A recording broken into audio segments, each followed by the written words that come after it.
Hello everyone. कैसे हैं आप सब लोग।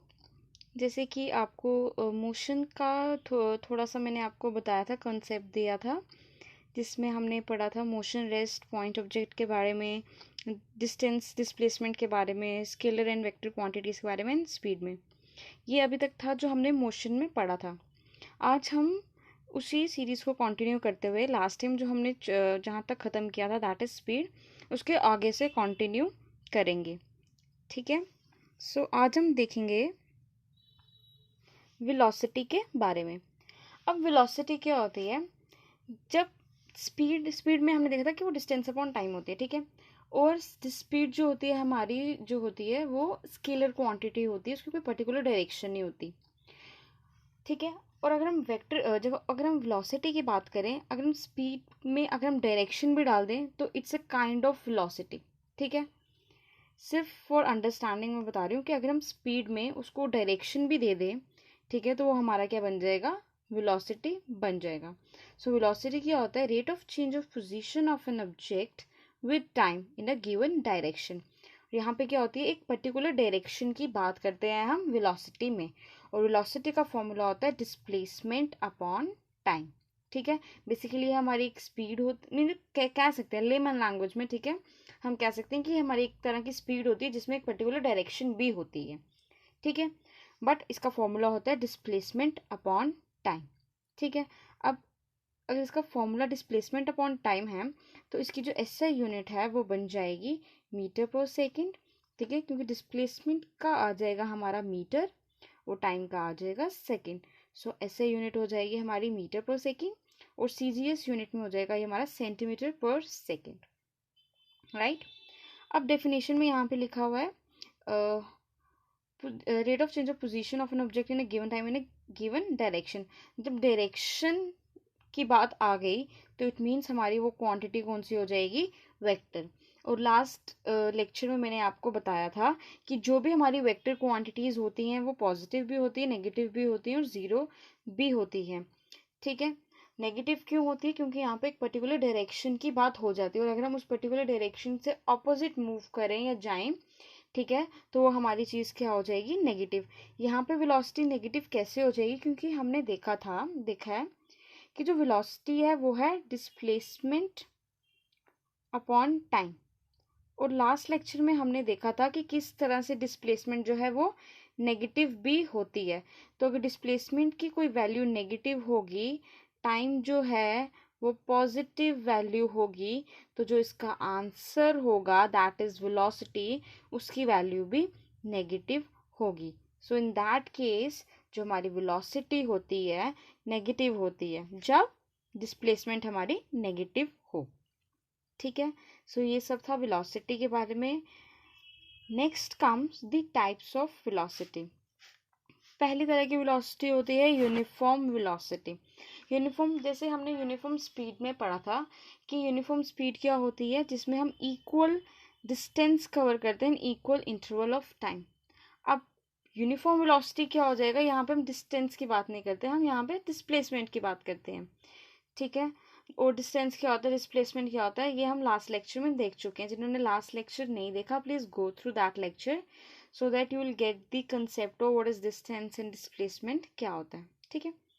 सो क्या है, व्हेन एन ऑब्जेक्ट कवर, इसमें क्या हो जाएगा? वेलोसिटी में हमारा आ जाएगा डिस्प्लेसमेंट। जब कोई ऑब्जेक्ट इक्वल डिस्प्लेसमेंट कवर करता है in equal interval of time, उसको हम बोलते हैं यूनिफॉर्म वेलोसिटी, राइट।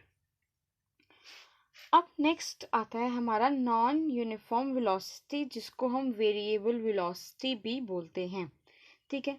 जब एक ऑब्जेक्ट हमारा अनइक्वल डिस्प्लेसमेंट कवर करता है in equal interval of time, उसको हम बोलते हैं non uniform velocity. It is same as non uniform speed. वहाँ पे भी था हमारा non equal distance in equal interval of time. Similarly, in case of non-uniform velocity, the object covers unequal displacement in equal interval of time, ठीक है। अब बात आती है कि नॉन यूनिफॉर्म वेलोसिटी का ये मतलब भी होता है कि वेलोसिटी जो है वो वेरी कर रही है, ठीक है। अगर वो अनइक्वल डिस्प्लेसमेंट कवर करे इन equal interval of time, it means velocity very कर रही है, ठीक है। अब अगर आपसे क्वेश्चन पूछा जाए कि क्या क्या रीजन है, किस तरह से हम वेलोसिटी को वेरी करा सकते हैं, ठीक है, वेलोसिटी कैसे कैसे वेरी कर सकती है, उसको हमें अगर चेंज करवाना है, वेरी कराना है, तो कैसे करा सकते हैं। अगर या तो हम उसकी स्पीड बढ़ा दें, अगर हम ऑब्जेक्ट की स्पीड बढ़ा दें, ठीक है, तो अगर स्पीड बढ़ेगी या घटेगी, ठीक है, तो हम कहेंगे कि वेलोसिटी जो है वेरी करेगी, ठीक है। या फिर अगर हम जो भी ऑब्जेक्ट है, अगर हम उसका डायरेक्शन ऑफ मोशन चेंज कर दें, तब भी हम कहेंगे कि जो वेलोसिटी है वो चेंज हो रही है, क्योंकि वेलोसिटी जो है वो एसोसिएटेड है डायरेक्शन के साथ, कि वो एक पर्टिकुलर डायरेक्शन में मूव कर रही है, ठीक। अगर कोई ऑब्जेक्ट है पर्टिकुलर डायरेक्शन में मूव कर रहा है एक पर्टिकुलर स्पीड के साथ, तो हमारी वेलोसिटी बन जाती है। तो जब हमारी स्पीड वेरी होएगी, ठीक है, जब हम स्पीड को चेंज करेंगे, या जब हम अपनी डायरेक्शन को चेंज करेंगे, या फिर जब हम दोनों चीजें स्पीड और डायरेक्शन को चेंज करेंगे, तो इट मीन्स हमारी वेलोसिटी भी चेंज हो रही है। हम वेलोसिटी को वेरी कर सकते हैं स्पीड और डायरेक्शन ऑफ मोशन को चेंज करके, ठीक है, या इनमें से कोई एक चीज को भी चेंज करके, ठीक है। अब कंसेप्ट आता है एवरेज वेलोसिटी का, ठीक है। इसमें हम एवरेज वेलोसिटी को दो तरह से कैलकुलेट कर सकते हैं, ठीक है।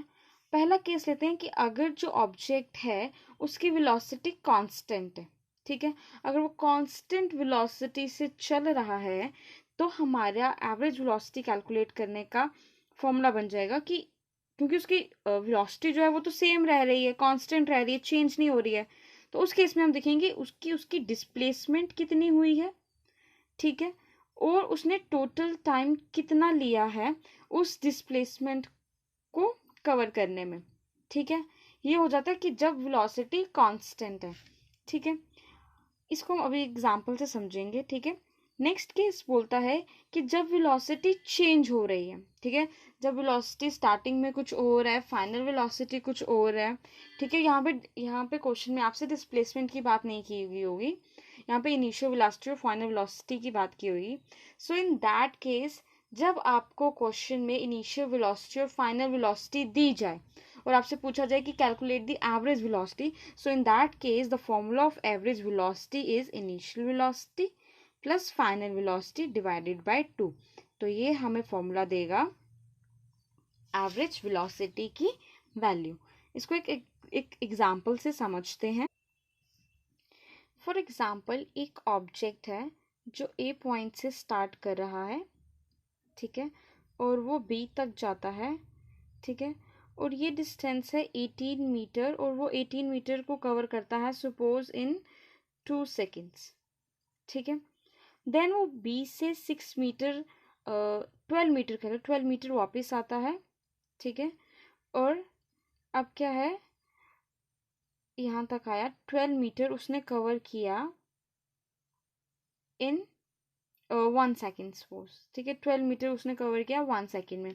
और अब आपसे पूछा जाए कि calculate the average velocity, so in this case हम देखेंगे कि हमारी टोटल डिस्प्लेसमेंट कितनी हुई है, ठीक है, इनिशियल और फाइनल पोजीशन के बीच में। सो इन दिस केस जो हमारा डिस्प्लेसमेंट हो जाएगा वो बन जाएगा 6, क्योंकि पहले वो यहाँ से यहाँ तक गया था तो 18, फिर वो वापस आया यहाँ तक, इस पॉइंट तक, तो उसने 12 मीटर यहाँ से कवर किए।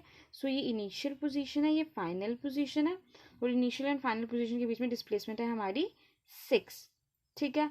और टोटल टाइम उसने कितना लिया इस फाइनल पोजीशन आने में, तो जब यहाँ से यहाँ गया तो 2 सेकेंड्स, और जब वो दोबारा वापस आया, ठीक है, तो उसने लिए 1 सेकेंड, तो टोटल कितने हो गए 3 सेकेंड्स।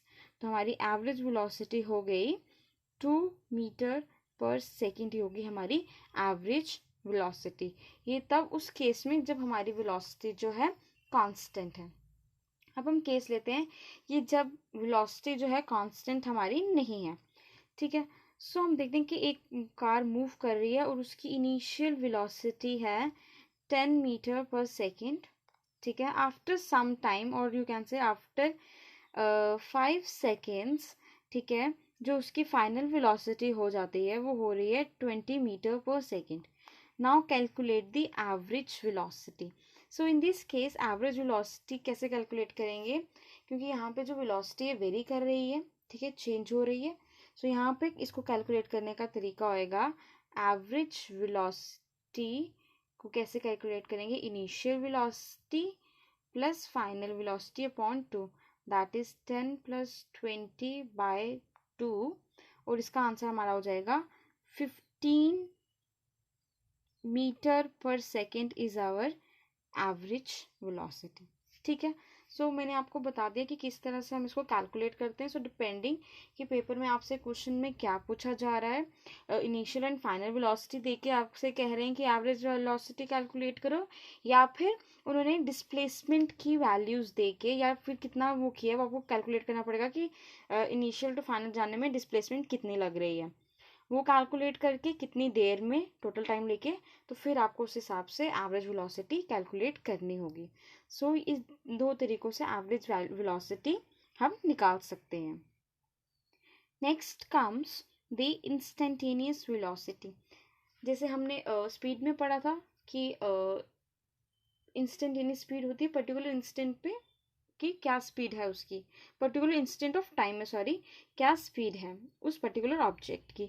सिमिलरली इंस्टेंटेनियस वेलोसिटी होती है velocity of an object at a particular instant of time, वो हमारी बन जाती है इंस्टेंटेनियस स्पीड की उस पर्टिकुलर इंस्टेंट ऑफ टाइम में उस ऑब्जेक्ट का वेलोसिटी क्या है, तो हमारा बन जाएगा इंस्टेंटेनियस वेलोसिटी, ठीक है। सो ये हमने अभी पढ़ा वेलोसिटी और उसके types. Now next comes the concept of acceleration, ठीक है। एक्सेलरेशन क्या होता है, हमने स्पीड देख लिया, हमने वेलोसिटी देख लिया। एक्सेलरेशन अगर मैं लेमन लैंग्वेज में बोलूँ तो एक्सेलरेशन होता है कि कितनी फास्ट या कितनी स्लो जो वेलोसिटी है ऑब्जेक्ट की वो चेंज हो रही है, ठीक है।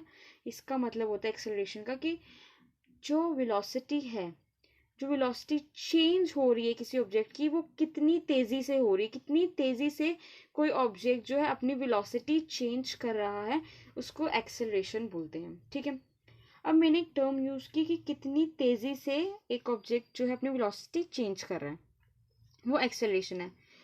तो इसका मतलब ये हुआ कि अगर कोई ऑब्जेक्ट अपनी वेलोसिटी चेंज नहीं कर रहा है, वो एक कांस्टेंट वेलोसिटी से चल रही है, तो इसका ये मतलब हुआ कि वो एक्सेलरेशन प्रोड्यूस नहीं करेगी। इट मीन्स कि अगर वेलोसिटी कांस्टेंट है, ठीक है, वेलोसिटी यूनिफॉर्म है, वेलोसिटी कांस्टेंट है, तो इट मीन्स एक्सेलरेशन प्रोड्यूस नहीं होगी। एक्सेलरेशन प्रोड्यूस तभी होगी जब वेलोसिटी में चेंज होगा, चाहे स्पीड चेंज हो या फिर डायरेक्शन चेंज हो। जब भी वेलोसिटी वेरी करेगी तो एक्सेलरेटेड मोशन जो है वो प्रोड्यूस होगा। तो देखते हैं कि डेफिनेशन क्या कह रही है। डेफिनेशन बोल रही है एक्सेलरेशन क्या होती है, rate of change of velocity of an object with time, ठीक है, कि कितनी रेट पे जो रेट से जो वेलोसिटी है ऑब्जेक्ट की वो चेंज हो रही है। It tells us how fast the velocity of an object changes with time, ठीक है। ये वही बात है जो मैंने अभी आपको समझाई। फॉर्मूला है एक्सेलरेशन का, change in velocity per unit time और टाइम टेकन, ठीक है। एक्सेलरेशन को हम रिप्रेजेंट करते हैं ए से, चेंज इन वेलोसिटी क्या हो जाएगा, ठीक है, ये ए है ये बी है। ए जो स्टार्ट कर रहा है अपनी इनिशियल पोजीशन से, वो यू वेलोसिटी से स्टार्ट कर रहा है। हमेशा याद रखना कि इनिशियल वेलोसिटी को हम हमेशा यू से रिप्रेजेंट करते हैं, फाइनल वेलोसिटी को हम वी से रिप्रेजेंट करते हैं, ठीक है। सो इसका डिफरेंस जो है वो कितना है, ठीक है, वेलोसिटी में कितना चेंज है, पहले कितना था और बाद में कितना हुआ, कितना इंक्रीज हुआ। सो हम क्या करेंगे, फाइनल में से इनिशियल वेलोसिटी को जब माइनस करेंगे तो हमें पता चलेगा कि वेलोसिटी में चेंज जो है कितना आया, ठीक है। सो चेंज इन वेलोसिटी क्या होगा हमारा, final velocity minus initial velocity, ये होता है हमारा चेंज इन वेलोसिटी, और टाइम टेकन, तो ये किसके बराबर आ जाएगा, एक्सेलरेशन की, ठीक है। अब अगर मैं इसकी एसआई यूनिट की बात करूं तो चेंज इन वेलोसिटी जो है वो किसके बराबर होती है, ठीक है, वो होगा हमारा मीटर पर सेकंड के, ठीक है। और आगे क्या डिवाइडेड बाय टाइम टेकन, तो ये क्या आ जाएगा सेकंड, तो ये बन जाएगा मीटर पर सेकंड इंटू ये रिवर्स हो जाएगा और ये आएगा 1/s, तो ये बन जाएगा मीटर पर सेकेंड स्क्वायर। ठीक है, ये इसकी हो जाएगी SI यूनिट। ठीक है, सो SI यूनिट भी अब आपको क्लियर है, ये इसका फॉर्मूला है एंड इसका SI यूनिट है मीटर पर सेकेंड स्क्वायर। अगर मैं CGS की बात करूँ तो CGS में हो जाएगा ये सेंटीमीटर पर सेकेंड स्क्वायर। ठीक है, और अगर हम इसके क्वांटिटी की बात करें कि ये स्केलर है या वेक्टर है, तो ये हो जाएगी हमारी वेक्टर क्वांटिटी, क्योंकि यहाँ पे हम किसकी बात करें, चेंज इन वेलोसिटी की, और वेलोसिटी हमारा क्या है, एक वेक्टर क्वांटिटी, उसकी एक पर्टिकुलर डायरेक्शन है। ठीक है, तो अगर वेलोसिटी की एक पर्टिकुलर डायरेक्शन है तो एक्सेलरेशन, और अगर वेलोसिटी पे डिपेंड कर रहा है तो इट मीन्स एक्सेलरेशन भी हमारी वेक्टर क्वांटिटी हो जाएगा। ठीक है, ये भी हम जब भी हम एक्सेलरेशन की बात करेंगे इट मीन्स हम इसमें किसी पर्टिकुलर डायरेक्शन की बात करेंगे। ठीक है, वैल्यू क्या होगी इसकी, पॉजिटिव, नेगेटिव एंड जीरो। ठीक है, क्योंकि वेक्टर क्वांटिटी है तो ये पॉजिटिव भी होगा, नेगेटिव भी होगा और ये जीरो भी होगा। अब हम देखते हैं कि पॉजिटिव एक्सेलरेशन कब होगा, नेगेटिव एक्सेलरेशन कब होगा, जीरो एक्सेलरेशन कब होगा। जीरो एक्सेलरेशन मैंने स्लाइड में डाला नहीं है, बट मैं आपको समझा दूंगी कि जीरो एक्सेलरेशन कब होगा।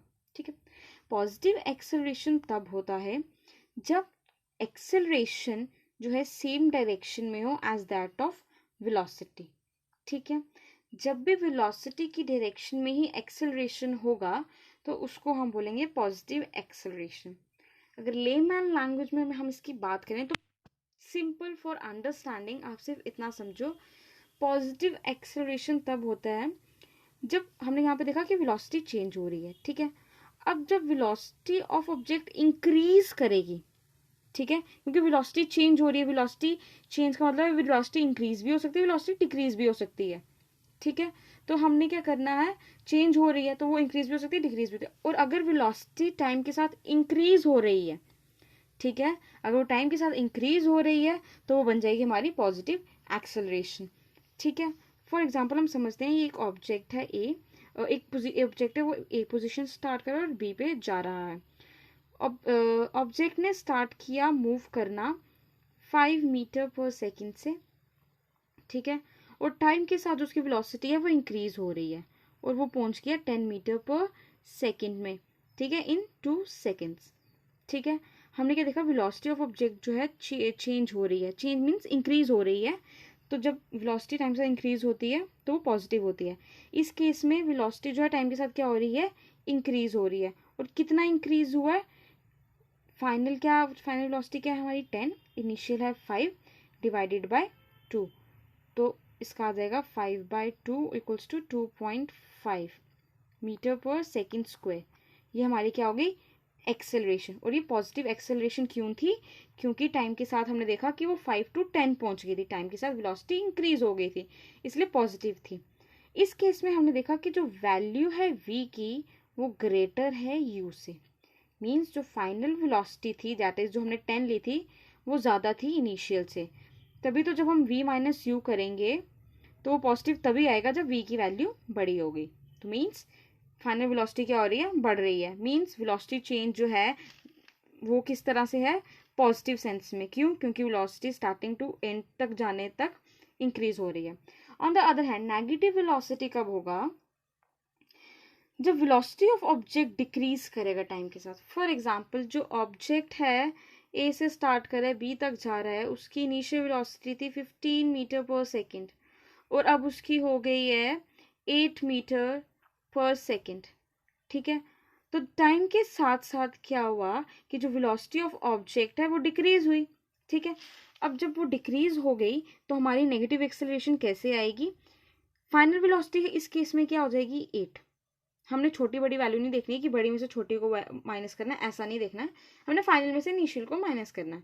फाइनल है यहाँ पे 8, इनिशियल है यहाँ पे 15 और इसने कवर किया 2 सेकेंड्स में, तो डिवाइडेड बाय 2, तो ये कितना आ जाएगा 7/2, दैट इज 7/2, क्योंकि इसकी फाइनल वेलोसिटी क्या थी, ज़्यादा, सॉरी इसकी इनिशियल वेलोसिटी जो थी वो क्या थी, ज़्यादा थी, इसलिए क्या आया -7/2 और इसकी एक्सेलरेशन क्या क्या होगी -3.5 मीटर पर सेकेंड स्क्वायर।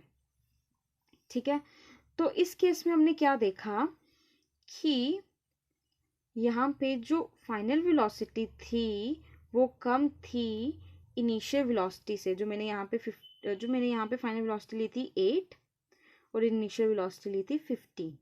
सो हमने ये देखा कि पॉजिटिव एक्सेलरेशन में क्या होता है, फाइनल वेलोसिटी ज़्यादा होती है इनिशियल से, और नेगेटिव एक्सेलरेशन में जो फाइनल वेलोसिटी होती है वो कम होती है इनिशियल वेलोसिटी से। तभी यहाँ पे लिखा है कि velocity of object increases with time, और नेगेटिव में लिखा है velocity of object decreases with time. यहाँ पे एग्जांपल हम देखते हैं पॉजिटिव एक्सेलरेशन का है, व्हेन बस leaves a bus stop, means जब बस स्टेशन से निकलती है तो उस टाइम इसकी जो वेलोसिटी होएगी वो कम होएगी, इनिशियल वेलोसिटी जो होएगी कम होएगी फाइनल वेलोसिटी से, ठीक है। और इसमें क्या नेगेटिव वेलोसिटी में हमने क्या देखा है, व्हेन बस slows down on approaching a bus stop. इस केस में क्या होगा, अब वेलोसिटी क्या हो रही है, बस की डिक्रीज हो रही है, तो इट मीन्स जिस स्पीड से वो चल रही है, ठीक है, वो ज़्यादा है, और अप्रोच करने पे उसकी वेलोसिटी डिक्रीज हो रही है, तो मीन्स उसकी इनिशियल वेलोसिटी ज़्यादा है, फाइनल वेलोसिटी कम है। तो ये हमारी आ जाएगी एग्जांपल नेगेटिव एक्सेलरेशन की, जहाँ भी अगर वेलोसिटी ऑफ ऑब्जेक्ट डिक्रीज करती है टाइम के साथ। और जीरो एक्सेलरेशन मैंने यहाँ स्लाइड में नहीं लिखा। जीरो एक्सेलरेशन तब होगा जब वेलोसिटी में चेंज नहीं होगा। क्यों, कैसे चेंज नहीं होगा, मीन्स वेलोसिटी वेरी नहीं कर रही है, वेलोसिटी कांस्टेंट रह रही है। जो इनिशियल वेलोसिटी है अगर वही वेलोसिटी फाइनल भी है, ठीक है, तो इनका डिफरेंस v माइनस यू हो जाएगा 0। तो जब हम इसको डिवाइड करेंगे t से तो आंसर हो जाएगा 0, ठीक है, क्योंकि हम यहाँ पे फॉर्मूला में देखा ना v minus you by T, तो टाइम जो मर्जी हो, ठीक है, टाइम जितना मर्जी ले, अगर वो कांस्टेंट स्पीड से चल रहा है तो उनका डिफरेंस कितना होगा 0, तो एक्सेलरेशन भी क्या होएगी 0, ठीक है। सो अगर एक ऑब्जेक्ट यूनिफॉर्म या कांस्टेंट वेलोसिटी से चलता है, उसकी वेलोसिटी चेंज नहीं होती है, ठीक है, तो एक्सेलरेशन उस केस में क्या होगी 0, और एक्सेलरेशन 0 के केस में v इक्वल्स टू यू होता है, ठीक है। आई होप आपको ये कंसेप्ट क्लियर हो गया होगा। Next comes the types of acceleration. Types of acceleration में हम पढ़ेंगे यूनिफॉर्म एक्सेलरेशन के बारे में और नॉन यूनिफॉर्म एक्सेलरेशन के बारे में। यूनिफॉर्म एक्सेलरेशन तब होता है जब ऑब्जेक्ट का वेलोसिटी जो है या तो वो इंक्रीज कर रहा है विद इक्वल अमाउंट, या तो फिर वो डिक्रीज हो रहा है with same equal amount in equal interval of time. मैं क्या बोली, जैसे एक ऑब्जेक्ट है, ठीक है, ये हम इसको डिवाइड कर लेते हैं बी सी डी एंड ई, ठीक है, इनके बीच में जो टाइम इंटरवल है वो सपोज कर लेते हैं 2 सेकेंड्स का ही है, ठीक है, 2 सेकेंड्स का है। अब यहाँ पे क्या हो रहा है, वेलोसिटी जो है इंक्रीज करेगी या डिक्रीज करेगी बाय इक्वल अमाउंट्स, ठीक है। For example A to B में जब उसने डिस्टेंस किया तो उसकी थी वेलोसिटी 3 मीटर पर सेकेंड। अब नेक्स्ट टाइम ड्यूरेशन में इसकी वेलोसिटी इंक्रीज हुई बाय सेम अमाउंट, ठीक है, तो अब इसकी वेलोसिटी हो गई यहाँ पे 6 मीटर पर सेकेंड, ठीक है, वेलोसिटी का इंक्रीज आया। अब नेक्स्ट 2 सेकेंड में वेलोसिटी फिर इंक्रीज होएगी और ये हो जाएगी 9 मीटर पर सेकेंड। तो हम देख रहे हैं यहाँ पे वेलोसिटी इंक्रीज हो रही है बाय इक्वल अमाउंट, और वो इक्वल अमाउंट क्या है 3, ठीक है, और ये अगेन फिर से क्या वेलोसिटी इंक्रीज होएगी 3 के अमाउंट से ही इंक्रीज होएगी। तो जब अब ये जरूरी नहीं मैंने यहाँ पे इंक्रीज का केस लिया, अब डिक्रीज का केस भी ले सकते हो, चाहे वेलोसिटी इंक्रीज हो चाहे डिक्रीज हो, बट वो होनी इक्वल अमाउंट में ही चाहिए, ठीक है। फॉर एग्जाम्पल ये 3 ना होके ये ए ये बी सी एंड डी, ठीक है, ये 2 सेकेंड्स ले लेते हैं, ठीक है। फॉर एग्जाम्पल ये 5 मीटर पर सेकेंड से है, ठीक है, फिर इसमें क्या होगा 5 मीटर पर सेकेंड, फिर ये बढ़ाएगी तो ये बन जाएगा 10 मीटर पर सेकेंड, ठीक है। सो जब भी वेलोसिटी इंक्रीज या डिक्रीज हो वो मेक श्योर कि वो इक्वल अमाउंट में हो, ठीक है, इसमें कांस्टेंट नहीं रहता। जैसे हमने देखा था कि last time distance and displacement में यूनिफॉर्म जब हमने यूनिफॉर्म डिस्टेंस उसकी बात की थी, वेलोसिटी की और यूनिफॉर्म वेलोसिटी और यूनिफॉर्म स्पीड की जब हमने बात की थी, उसमें हमने देखा था कि इक्वल अमाउंट इक्वल इंटरवल में कवर करेगा, बट यहाँ पे इक्वल अमाउंट नहीं होगा, यहाँ पे इक्वल अमाउंट से वेलोसिटी इंक्रीज या फिर डिक्रीज करेगी। ठीक है, वो होता है हमारा यूनिफॉर्म एक्सेलरेशन। ठीक है, अब नॉन यूनिफॉर्म एक्सेलरेशन की क्या होगा इसमें, if the velocity of object changes by unequal amount in equal interval of time. ठीक है, जब वो अनइक्वल अमाउंट से इंक्रीज या डिक्रीज करेगी इन इक्वल इंटरवल ऑफ टाइम, तब हम बोलेंगे कि जो ऑब्जेक्ट है नॉन यूनिफॉर्म मोशन में चल रहा है। सेम ले लेते हैं case A B C and D, ये 2 सेकेंड्स ईच ले लेते हैं। ठीक है, पहले में वो चली 5 मीटर पर सेकेंड, देन वो चला 7 मीटर पर सेकेंड। ठीक है, फिर वो चला 11 मीटर पर सेकेंड। यहाँ पे हमने देखा कि वेलोसिटी जो है वो इंक्रीज तो हो रही है, बट क्या वो सेम अमाउंट से हो रही है? यहाँ पे वो हुई है 2 मीटर पर सेकेंड में से उसमें चेंज आया है। ठीक है, यहाँ पे उस पर 4 मीटर पर सेकेंड के हिसाब से चेंज आया है, मीन्स वेलोसिटी इंक्रीज तो हो रही है, बट वो इक्वल अमाउंट से चेंज नहीं हो रही है। ठीक है, सो इसलिए ये हमारा किसका आ जाएगा एग्जाम्पल, नॉन यूनिफॉर्म एक्सेलरेशन का आ जाएगा। एग्जाम्पल लिखिए मैंने, if a car traveling along a straight road increases its speed by unequal amount in equal interval of time।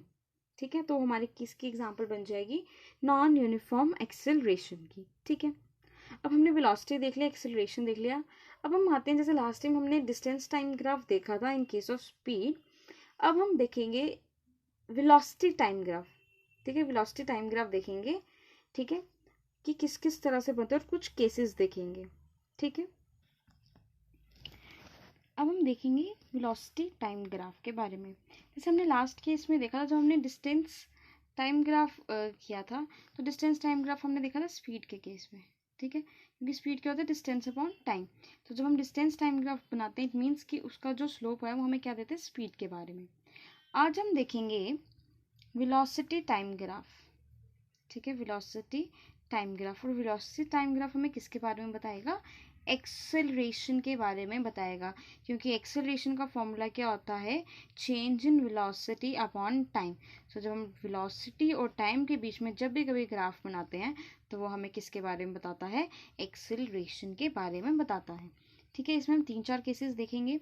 पहला केस हम देखते हैं कि जब ऑब्जेक्ट जो है यूनिफॉर्म एक्सेलरेशन से मूव कर रहा है, ये वेलोसिटी है और ये टाइम है। ठीक है, अब मैंने आपको सारे कंसेप्ट्स दे दिए हैं, आप अपनी अपनी नोटबुक्स ले लो। ठीक है, साथ में, और पहले आप खुद ट्राई करो कि आपसे बन रहा है ग्राफ। अब हम बनाएंगे, मैं आपको बता देती हूँ कि पहला ग्राफ हमें किसके बारे में बनाना है। पहला ग्राफ हमें बनाना है यूनिफॉर्म एक्सेलरेशन के बारे में। ठीक है, अब इसकी डेफिनेशन सोचो माइंड में कि इसकी डेफिनेशन के अकॉर्डिंग मैंने आपको क्या बताया था और इसका ग्राफ किस तरह से जाएगा। ठीक है, यूनिफॉर्म एक्सेलरेशन में मैंने आपको बताया था, पहले आप एक टाइम थोड़ा सा मैं टाइम देती हूँ, आप खाली खुद एक बार ट्राई करके देख लो कि यूनिफॉर्म, या फिर वीडियो को पॉज कर लो और देखो कि क्या आपसे बन रहा है डेफिनेशन के अकॉर्डिंग जो मैंने आपको समझाई थी।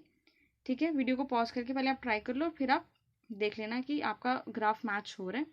तो मैं अभी आप बता देती हूँ कि किस तरह से ग्राफ बनेगा। यूनिफॉर्म एक्सेलरेशन मीन्स कि वो वेलोसिटी जो थी इंक्रीज हो रही थी by equal interval of time. ठीक है, तो जब वेलोसिटी इंक्रीज हो रही थी इक्वल इंटरवल ऑफ टाइम, तो उसका ग्राफ बनेगा कुछ इस तरह से।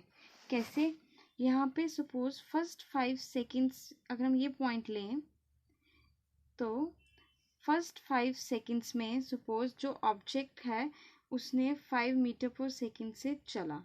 ठीक है, देन अगर हम इस पॉइंट की बात करें, दैट इज 10 सेकेंड्स पे ऑब्जेक्ट जो है फिर से इसमें इसने क्या चला, 10 मीटर पर सेकेंड के हिसाब से। एंड अगर हम इस पॉइंट की बात करें, इन आफ्टर 5 सेकेंड्स मोर, उसकी वेलोसिटी क्या थी, सपोज 15 मीटर पर second. So equal interval of time में जो वेलोसिटी में इंक्रीज आ रहा है, दैट इज 5 मीटर पर सेकेंड का, वो क्या रह रहा है, कांस्टेंट रह रहा है। सो यूनिफॉर्म एक्सेलरेशन के केस में, ठीक है, जो हमारा वेलोसिटी टाइम ग्राफ बनता है वो क्या होता है, वो हमारा कुछ इस तरह से बनेगा। ठीक है। अगर हम इसमें एक्स वाई कोऑर्डिनेट्स ले लें तो एक्स के सपोज 5 सेकेंड्स पे हमारा वेलोसिटी भी कितना है 5 है। ठीक है। जब टाइम 10 सेकेंड्स हो रहे हैं तो हमारी वेलोसिटी भी सपोज 10 मीटर पर सेकेंड पे जा रही है। ठीक है। 15 सेकेंड्स पे हमारी वेलोसिटी भी, ये ज़रूरी नहीं है 5 पे, हो सकता है कि 3 सेकेंड्स में हो या 6 सेकेंड्स में हो, बस जो वेलोसिटी चेंज है वो क्या रहना चाहिए, सेम। तो जो उसका ग्राफ बनेगा वो इसी तरह से बनेगा। ठीक है। ये केस है यूनिफॉर्म एक्सेलरेशन का। ठीक है। Now comes the case of non uniform acceleration motion. अब नॉन यूनिफॉर्म में हमने क्या पढ़ा था कि जो वेलोसिटी का चेंज हो रहा है वो इक्वल अमाउंट में नहीं रह रहा। पहले 5 सेकेंड सपोज वेलोसिटी उसकी है 5। ठीक है। पहले 5 सेकेंड। ठीक है। हो सकता है नेक्स्ट 5 सेकेंड्स की अगर मैं बात करूं तो उसकी वेलोसिटी हो जाए 3। ठीक है। फिर मैं नेक्स्ट 5 सेकेंड्स की बात करूं तो हो सकता है उसने अपने वेलोसिटी फिर 5 मीटर पर सेकेंड से बढ़ा दी। तो जब हम 3 से फिर से 5 पे जाएंगे तो ये कितना हो जाएगा, 3 4 5 6 7 8, तो ये 8 तक पहुंच जाएगा। ठीक है। इट मीन्स कि यहाँ पे जो वेलोसिटी चेंज हो रही है वो इक्वल अमाउंट से नहीं हो रही है। ठीक है। देन हो सकता है फिर से वेलोसिटी गिर जाए। So in case of non in case of non-uniform accelerated motion, ठीक है, जो velocity time graph होता है, it can take any shape in case of non-uniform accelerated motion, क्योंकि यहाँ पे जो velocity change हो रही है वो किसी भी अमाउंट से चेंज हो सकती है, तो यहाँ पे किसी भी शेप का ग्राफ बन जाएगा। ठीक है। नेक्स्ट काम, हमने ये जो केस देखे यूनिफॉर्म एक्सेलरेशन मोशन के या नॉन यूनिफॉर्म एक्सेलरेशन मोशन के, ये थे कि जब पॉजिटिव एक्सेलरेशन है। अब हम ग्राफ देखते हैं कि जब ऑब्जेक्ट जो है नेगेटिव एक्सेलरेशन कर रहा है, मींस कि रिटार्डेशन कर रहा है। ठीक है। नेगेटिव एक्सेलरेशन को हम रिटार्डेशन भी बोलते हैं।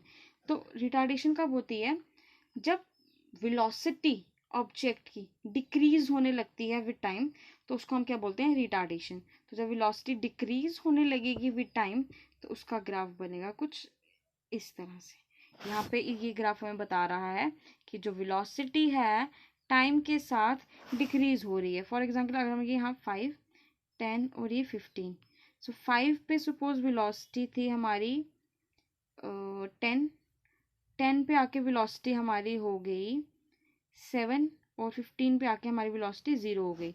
तो विद टाइम क्या देख रहे हैं हम, वेलोसिटी हमारी डिक्रीज हो रही है। तो जब वेलोसिटी विद टाइम हमारी डिक्रीज होती है तो वो कौन सा क्या रिप्रेजेंट करती है, वो हमें रिप्रेजेंट करती है रिटार्डेशन। तो ये जो ग्राफ है आपका ये रिटार्डेशन के लिए है, रिटार्डेशन। ठीक है। तो रिटार्डेशन के केस में आपका ग्राफ किस तरह से बनता है, इस तरह से, वेलोसिटी टाइम ग्राफ इस तरह से बनता है। ठीक है। अब हमने पॉजिटिव के केस में देख लिया कि यूनिफॉर्म में कैसे बनता है, नॉन यूनिफॉर्म मोशन में कैसे बनता है। इन दोनों केस में पॉजिटिव एक्सेलरेशन थी। नेगेटिव एक्सेलरेशन का देख लिया। Now comes the zero acceleration, जब एक्सेलरेशन 0 हो। यह वेलोसिटी और ये है टाइम। अब हमने देखा कि जीरो एक्सेलरेशन कब होती है, जब वेलोसिटी जो रहती है कांस्टेंट रहती है, वेलोसिटी चेंज नहीं होती है। ठीक है, विद टाइम। सो सपोज पहले 5 सेकेंड अगर एक ऑब्जेक्ट है उसकी वेलोसिटी 10 मीटर थी, 10 सेकेंड्स के बाद उसकी वेलोसिटी आफ्टर 5 सेकेंड मीन्स जब उसके 10 सेकेंड कंप्लीट हो गए उसकी वेलोसिटी फिर से 10 मीटर पर सेकेंड थी, एंड आफ्टर 5 सेकेंड्स उसकी वेलोसिटी फिर से क्या थी, 10 मीटर पर सेकेंड थी। ठीक है। इसमें वेलोसिटी क्या रह रही है, कांस्टेंट। और ये कौन सा केस है, जीरो एक्सेलरेशन का, क्योंकि जीरो एक्सेलरेशन में वेलोसिटी क्या रहती थी, कांस्टेंट रहती थी। सो इन दिस केस हमारा जो लाइन ग्राफ बनेगा वो इस तरह से बनेगा, parallel to x axis. So ये हमारा जो ग्राफ है, this graph is for zero acceleration, right. So अभी तक हमने देख लिया कि वेलोसिटी क्या होती है, उसके टाइप्स पढ़ लिए, एक्सेलरेशन क्या होती है उसके टाइप्स देख लिए, और हमने ग्राफ देख लिया जो एक्सेलरेशन में हमने पढ़ने थे। ठीक है। और जो इसका पीडीएफ है वो मैं दे दूँगी जब आपका ये पूरा मोशन टॉपिक कंप्लीट हो जाएगा, उसके बाद मैं आपको एक कंपाइल्ड पीडीएफ इसकी दे दूँगी। आज के लिए फिर इतना ही रखते हैं। नेक्स्ट लेक्चर में हम पढ़ेंगे न्यूटन्स, अब आपका रह जाएगा न्यूटन्स लॉ ऑफ मोशन। थोड़ा सा हम सर्कुलर मोशन के बारे में पढ़ लेंगे, फिर हम न्यूटन्स लॉ ऑफ मोशन के बारे में देख लेंगे, और फिर हमारा रह जाएगा मास और मास एंड वेट का आपका डिफरेंस है, वो भी शायद आपको सिलेबस में है। सो 1 to 2 लेक्चर्स में, आई थिंक 2 लेक्चर्स और लगेंगे, और आपका ये मोशन टॉपिक जो है वो कंप्लीट हो जाएगा। और once I am done with your this motion topic, so I'll send you the PDF regarding this in your Telegram group. So आज के लिए बस इतना ही रखते हैं हम। Thank you class.